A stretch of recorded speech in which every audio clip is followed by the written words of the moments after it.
Good morning, students. I am very glad to inform you all that Jigyasa campaign is going on, and under this campaign I would like to share some knowledge or information with you all related to the economics. So today's content is unemployment. Unemployment, which is one of the major issue which every country is facing right now. Means, if I can say, in spite of having the trillions of GDP in developed country, they are facing the same situation, that is unemployment and poverty. But before starting this, I would like to share an interesting thing related to the economics. That is, one of our economists, who is Abhijit Bhattacharya, who was born in Bombay, Maharashtra in 1961. Recently, in 2019, he has been awarded with Economic Science Nobel Prize in Economic Science. And what was his contribution? His contribution was he has given the module to elevation global poverty, and he has shared this award with his wife Isha Daban and one of his friend Michael Karen. Okay, so let's come to the point, and the point is कि उनका जो programme था, उनका जो भी project था, what was his project? His project was, what was the condition before this came to surface? जब उनका जो भी प्रोजेक्ट था कि एक एक्सपेरिमेंटल अप्रोच, उन्होंने एक्सपेरिमेंटल अप्रोच दी थी to elevate the poverty, right? तो उस एक्सपेरिमेंटल अप्रोच के सरफेस में आने से पहले कंडीशन क्या थी ग्लोबली, कि कैसी कंडीशन थी, पॉवर्टी क्यों नहीं हट पा रही थी, ऐसा क्या हो रहा था जिसकी वजह से पॉवर्टी जो थी वो वैसे ही थी. And the thing is that development economics used to stay only on the theories and the paper in 1950. क्या होता था कि जो भी हम theories बनाते थे डेवलपमेंट को लेके, वो सारा केवल पेपर पे ही रह जाता था. इंग्लिश में जैसे कहते हैं ना कि हमने काफी सारी पॉलिसीज बनाई, but they are not proven in practically, कि प्रैक्टिकली वो चीज प्रूव हो ही नहीं पा रही थी, केवल पेपर्स में बन के रह जाती थी. As you know that is the second chapter in Indian development in class 11, Indian development 1950 to 1990. तो उसमें क्या था, उसमें यही था कि the development is not taking place as policies से, right? Second, in older time economists were used to develop policy for countries facing economic crisis only by collecting a sample data. Economics क्या करते थे initial stages पर, जब भी वो poverty alleviation के लिए कुछ भी मॉड्यूलर शेड्यूल बनाते थे, तो उसके लिए वो जो डेवलप्ड कंट्रीज होती थी उनके सैंपल लेते थे. But it is not correct actually, because every countries and the development of every country is totally different. Means the social economic scenario of each and every country is different. अगर हम एक जगह का module किसी दूसरी country पर lag करते हैं तो it won't work anymore. That's why we should have the different parameters to measure the poverty level and to cure. Second, in result those policies were not up to the mark. अब क्योंकि हम हमेशा हर जगह same policy use करते थे, before that experimental approach came to the surface, हम same policies जो थे वो यूज करते थे for each and every country. उसकी वजह से क्या होता था कि जो रिजल्ट होता था वो अप टू द मार्क नहीं हो पाता था. Next, these economics change the old perspective to the new experimental approach.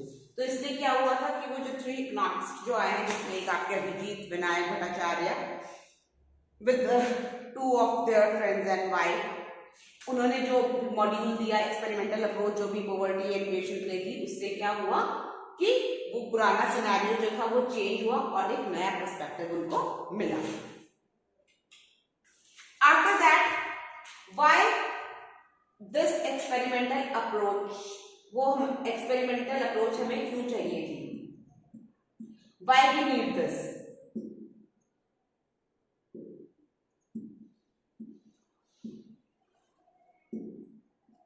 We need this one has to come on the field in order for developing policy. Experimental approach हमें इसलिए चाहिए थी क्योंकि हम कंट्री का डेवलपमेंट चाह रहे थे, कंट्रीज को डेवलप करना चाहते हैं, कुछ ऐसा मॉड्यूल चाहते हैं, कुछ ऐसे एक्सपेरिमेंट्स चाहते हैं जो प्रैक्टिकली प्रूव्ड हो, केवल पेपर्स में ना हो कि हमने ऐसा कर दिया, हमने वैसा कर दिया तो पॉवर्टी एलिवेशन हो जाएगा। नहीं, हमें चीजें ऐसी चाहिए हैं जिससे कि एक्चुअली डेवलपमेंट टेक प्लेस हो।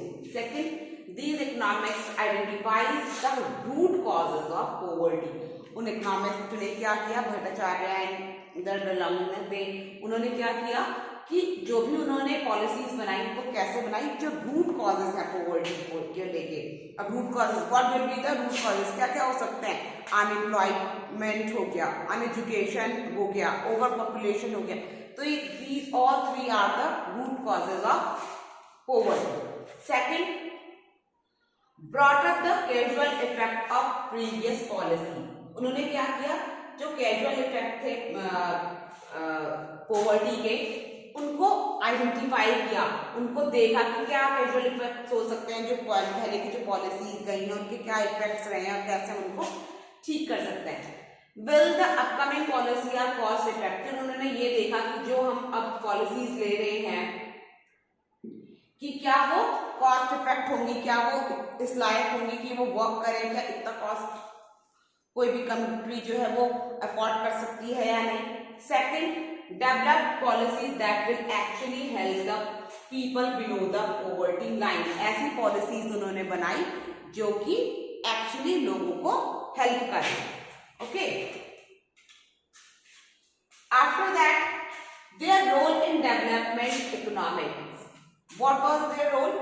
They played a role in transforming research on global poverty elimination। फिर उन्होंने क्या किया, तीनों ने मिलकर, Abhijit Bhattacharya and Ishwar and Michael, इन तीनों ने मिलकर क्या किया, उन्होंने रिसर्च करी। They research on in global level, they work on in different rural areas. वो रूरल एरियाज में गए, as we can see in pictures, और वहां पर उन्होंने एक्चुअल कंडीशंस देखी। They seen the actual condition कि क्या चल रहा है, एक्चुअली क्या ऐसी चीजें हैं जिनकी वजह से पॉवर्टी एलिवेट नहीं हो पा रही है। उन चीजों को देख के then they start formulating their policy. After that, development of economics is now a largely experimental field. और उसके बाद उन्होंने अपना जो फील्ड है वो स्टार्ट किया। Now they have given the solution. What's their solution for the poverty? Their solution was, this research shows how global poverty can be tackled by breaking down into the smaller or more precise question at the individual or the group level। उन्होंने सबसे पहले जो solution दिया, they have given the solution as breaking down the poverty means कोई एक अगर village है वहां पे सारे लोग ऐसे मतलब बिलो पॉवर्टी लाइन है, तो उन्होंने क्या किया कि ये पॉलिसी, ये जो पॉवर्टी की जो लाइन, जो एक चेन बनी आ रही है, जो एक हम बोलते हैं कि जो एक विशियस सर्कल बना आ रहा है, कि vicious circle, what is vicious circle? As we have learn that poor people, low investment, low output, low revenue, low saving and then again low cost, और वो पूरा एक विशियस सर्कल बन जाता है। तो उस विशियस सर्कल को तोड़ा, मतलब पॉवर्टी को छोटे छोटे पीसेस में तोड़ा। After that, the study of basic skills development provides a large-scale support for programs that have now reached more than 5 million Indian children। उन्होंने कुछ ऐसे स्किल डेवलपमेंट प्रोग्राम्स बनाए जिससे कि लोगों को एम्प्लॉयमेंट मिलने के लिए इजी हो। तो ये अब हम कह सकते हैं कि more than 5 million of Indian children are getting these skill development programs, जिसकी वजह से पॉवर्टी को एलिमिनेशन के लिए they are helping। aim for the core problems, जो core problems है पॉवर्टी को लेके। core problems कौन सी हैं पॉवर्टी को लेके? वही जो मैंने अभी आपको बताया, that over population और unemployment। okay, after that, help and strengthen each child for his core value। हर एक बच्चे को इस चीज के लिए हेल्प करना कि वो अपनी जो core value है उनको और स्ट्रेंथ कर सके और ज्यादा उसको इफेक्टिव बना सके, उसको एजुकेशन अच्छे से मिले, जो बेसिक एजुकेशन है वो इजीली मिले। अगर बेसिक एजुकेशन अच्छी होती है तो ऑफ कोर्स उसे एम्प्लॉयमेंट मिलने के लिए इजी होगा और poverty will definitely get elevated. Now, the main point of our presentation, that is unemployment in India, a mixed road. Firstly, what is unemployment? It occurs when a person actively search for employment is unable to find work. Unemployment is the situation. In this situation क्या होता है कि जब कोई बंदा काम चाहता है, if a person is skilled, वो काम करना चाह रहा है but he is not getting work, is the situation of unemployment. Unemployment rate, इसका फॉर्मूला हमने already we have study in our economics text book, that is the total number of unemployed people divided by labour force. And what is labour force? What is labour force? Labour force is the people who are able to work, right? Now, types of unemployment. How many types of unemployment are there? Firstly, disguised unemployment. What is disguised unemployment? जैसे कि हमें पता है कि disguised unemployment क्या होता है? When we are seeing that yes, he is doing something or he is involved in some activity. Let me give you an example. Suppose there are 5 brothers and they all are involved in farming activity in a small piece of land, which is not actually sufficient for 5 peoples. कि 5 बंदे अगर छोटे से piece of land पर काम कर रहे हैं तो वो sufficient नहीं है देखा जाए तो, है ना? लेकिन कहने के लिए क्या है, that they are employed but actually they are not employed. तो this situation is known as disguised unemployment, क्योंकि उससे मिलने वाला revenue is not sufficient or not as much कि वो 5 लोगों में अच्छे से डिस्ट्रीब्यूट हो जाए. Second is seasonal unemployment. It occurs during the certain season of year. Certain season of year का मतलब क्या है? सीजनल अनएम्प्लॉयमेंट में क्या होता है कि सपोज कभी ऐसा होता है कि कंट्री के अंदर कुछ रिसेशन का पीरियड आ गया. अब what is recession? Recession is the situation when economic go slow down. Economics जो आपकी स्लो डाउन हो जाती है और more than 2 successive quarters, मतलब जैसे जनवरी, फरवरी, मार्च, अप्रैल, मई, जून, जुलाई, अगस्त, मतलब 2 successive quarters में अगर कंटिन्यूसली अगर इकोनॉमिक स्लो डाउन जा रही है, that is the situation we call recession, right?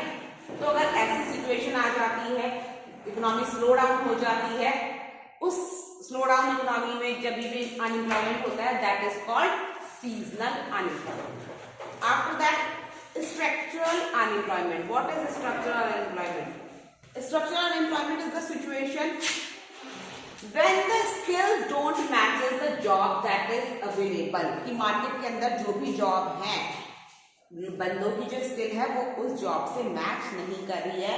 This kind of situation mostly the elderly people face this kind of situation. जैसे recently post offices में हमने देखा होगा कि when the things are coming into digital form, so many people have facing that kind of problem कि उनको नहीं पता चल रहा था कि काम को कैसे करना है, because they are not very used to with the technologies, right? तो ऐसे situation में जब unemployment होती है, that is called structural unemployment. Next is cyclical unemployment. Cyclical unemployment का मतलब क्या होता है? Due to recession in the business and the bearish nature of economics. What is bearish nature of economics? Same है कि अगर आपका रिसेशन के टाइम पर अगर इकोनॉमी डाउन जा रही है और आपका जो काम है वो आपको नहीं मिल रहा है, आपको जॉब नहीं मिल रही है, बेयर इकोनॉमिक्स जो है आपकी वो बेयरिश हो रही है कि in spite of losing all the cost, उसके बाद भी मतलब अगर आपकी डिमांड नहीं आ रही है मार्केट के अंदर, तो वो एक सिचुएशन है कि आपका जो भी प्रोडक्ट है वो बनना बंद हो जाता है. और अगर प्रोडक्ट का जो बनना है वो बंद हो जाएगा, प्रोडक्शन अगर बंद हो जाएगा, ऑफ कोर्स आप क्या हो जाएंगे? अनएम्प्लॉयड हो जाएंगे.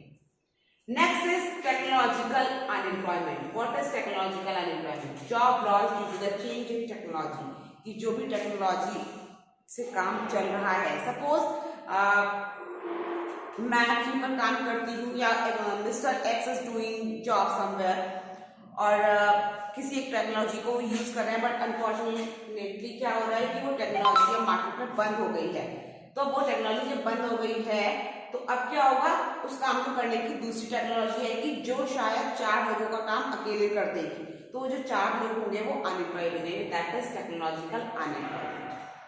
Next is frictional unemployment. What is frictional unemployment? Frictional unemployment is time lag between one switch between the job. मतलब जब कोई एक जॉब छोड़ के दूसरी जॉब में जाते हैं तो एक लैग आता है बीच में, कुछ टाइम पीरियड के लिए, एक नोटिस पीरियड हम जिसे कहते हैं, वो एक जो नोटिस पीरियड में जब हम अनएम्प्लॉयड होते हैं that is called frictional unemployment. And the last is vulnerable unemployment. No fix job, जब किसी बंदे के पास कोई फिक्स जॉब नहीं है, कोई वर्क नहीं है, कुछ नहीं है, कॉन्ट्रैक्ट नहीं है, मतलब किसी वो इनफॉर्मल इंस्टीट्यूशन में काम कर रहा है जहाँ पे उसके काम का there is no legal papers regarding to their work, तो वो आपको वल्नरेबल अनएम्प्लॉयमेंट होती है।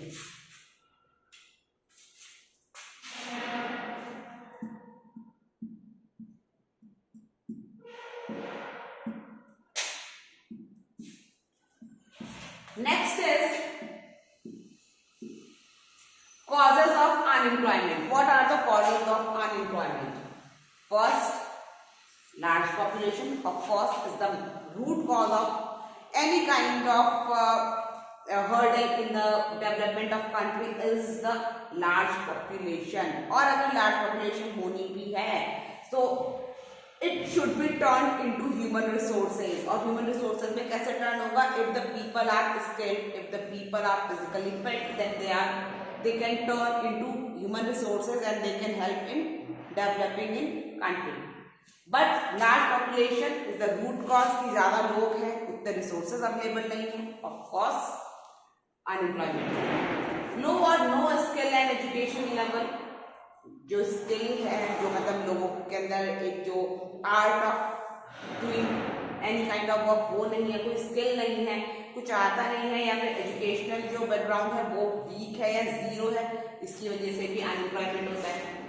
Legal complexity and low infrastructure. If the infrastructures are not good, अब जैसे कई बार क्या होता है, some people are very talented, they are very educated, but sometime we see that they are not physically fit to go anywhere और to present themselves somewhere. अब उनके लिए एक प्रॉपर इंफ्रास्ट्रक्चर की ज़रूरत है, मतलब उनको उस जगह पे लाने में, ले जाने में, या फिर उनको अपने आप को मूव कराने के लिए एक अच्छे इंफ्रास्ट्रक्चर की ज़रूरत है। They need a good infrastructure to make their work smooth. अगर वो चीज़ नहीं होगी तो उनका टैलेंट वेस्ट होता है और अनएम्प्लॉयमेंट होती है। Huge workforce in informal sectors which is not recorded in any employment data. For example, domestic helpers, construction workers. Informal sectors का बढ़ना. Informal sectors are the sector which are not giving you the legal work. Means work legally. Means there is no paper surety. Means आपका कुछ ऐसा कुछ surety नहीं है कि कब आपको काम पे रखा हुआ है, कब निकाल देंगे, आज काम है रखा है, कल काम नहीं होगा निकाल देंगे। Means they are like helpers और द कंस्ट्रक्शन जो भी वर्कर्स, जैसे मजदूर टाइप के जो लोग होते हैं। तो ये भी एक रीजन है अनएम्प्लॉयमेंट होने का कि आज अगर उनका काम है तो वो काम पर आता है, कल काम नहीं होगा तो काम नहीं होगा। School syllabus not as per the current market requirement. जो भी हम स्कूल में पढ़ रहे हैं they are not matching with the actual thing which are needed in jobs या फील्ड ऑफ जॉब। हम कह सकते हैं कि जॉब करने के टाइम या जब हम एक्चुअली मार्केट में आते हैं, फील्ड में आते हैं, और जो चीज़ एक्चुअली हमें चाहिए काम को करने के लिए वो चीज़ें हमें सिलेबस में नहीं दी होती हैं स्कूल में। शायद ये भी एक रीज़न हो सकता है जिसकी वजह से unemployment is getting higher. Next is regressive social norm. Female forced to be unemployed after marriage. That is the most important stereotype हमारी कंट्री का कि that after marriage a girl should only handle the domestic chores, कि उसको घर का काम करना है, take the responsibility in house and leave the job. Means काफी सारे लोग अभी भी हमारे सोसाइटी में हैं जिनका ऐसा मानना है, who think कि आफ्टर मैरिज लड़कियों को तो घर ही संभालना है। This kind of mentality people are having in country, जिसकी वजह से जो लेडीज हैं वो अनएम्प्लॉयड हो जाती हैं।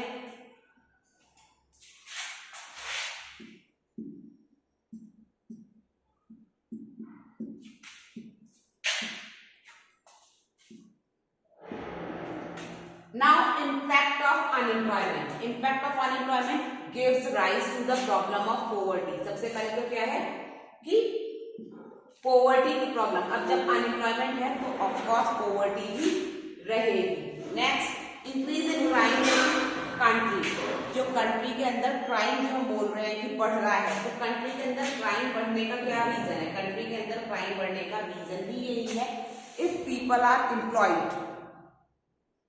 If I can give you an example, then I can say, if there is Mr. X and he has a wife or he has children in his home, or if he hasn't any kind of employment, उसके पास employment नहीं है, but he has to fulfill the basic requirement, that is food and shelter, to his family, but he is not able to give them because he is unemployed.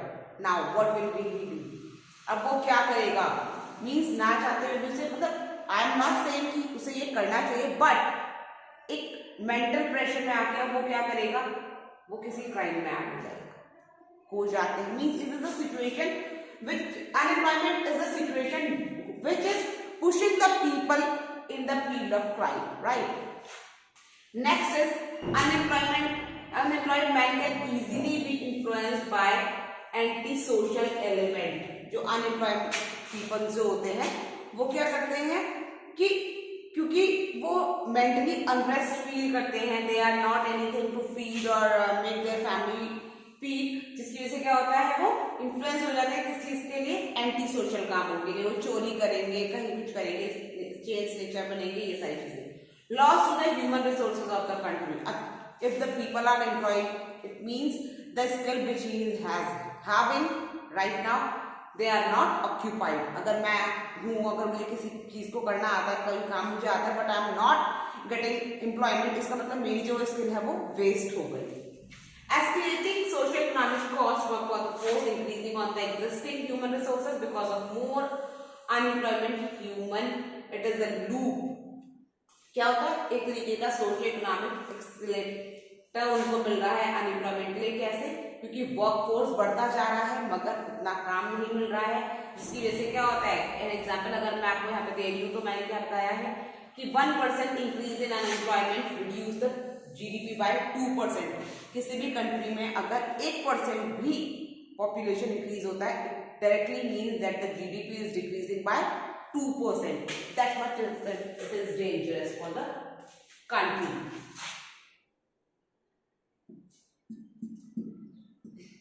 Next step taken by the government.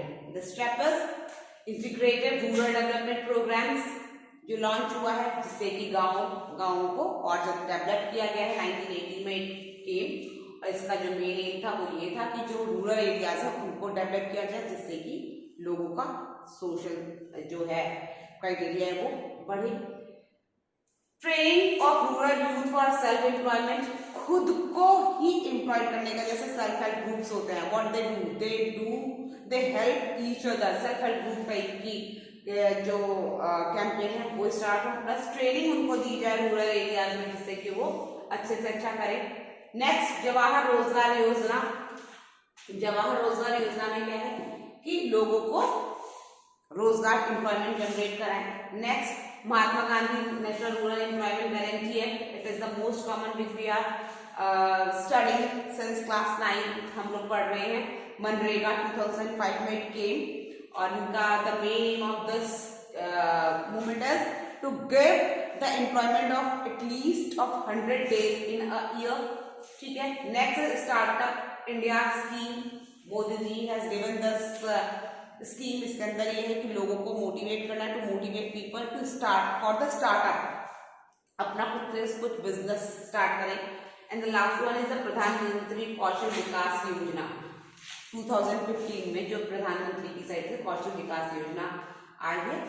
And that is the end of the presentation. Thank you for listening so affectionately.